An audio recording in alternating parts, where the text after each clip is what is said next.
Tip number 1 is if you're going to have an extraction, you want to make sure you're having a bone graft placed at the time of the extraction. Essentially, it's just bone that's placed in the little hole when the tooth is taken out, and that will stimulate your body to produce its own bone in the area.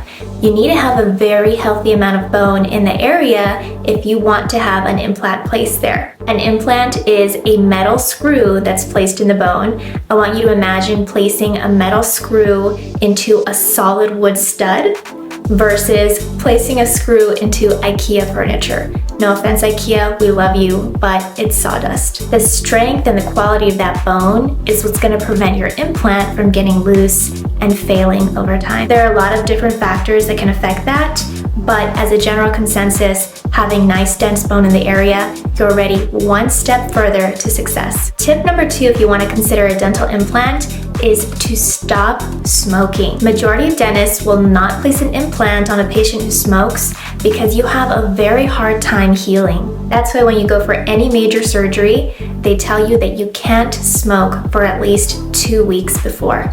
Implants are a little bit different because the implant has to make physical attachments to your bone, and bone heals over a very long period of time.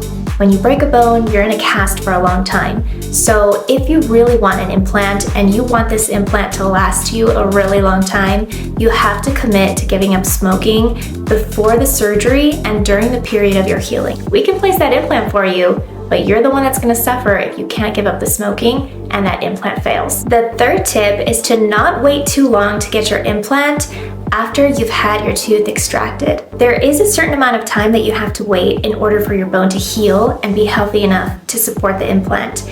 But you don't want to be waiting 5 to 10 years either. The teeth are what keep the bone in place. Without the tooth, your bone is going to shrink little by little over time, over the years. So the longer that you wait, the less bone you're going to have, and this can affect the outcome for you. If you want to have an implant placed in the future or you're considering it, the best thing to do is to talk to your dentist about it at the time of your tooth extraction. This way, you and your dentist can come up with a really good plan and give you really good chances of being a candidate for an implant. I'm Dr. Clarissa Burkhead-Shah. You can follow me for more dental tips.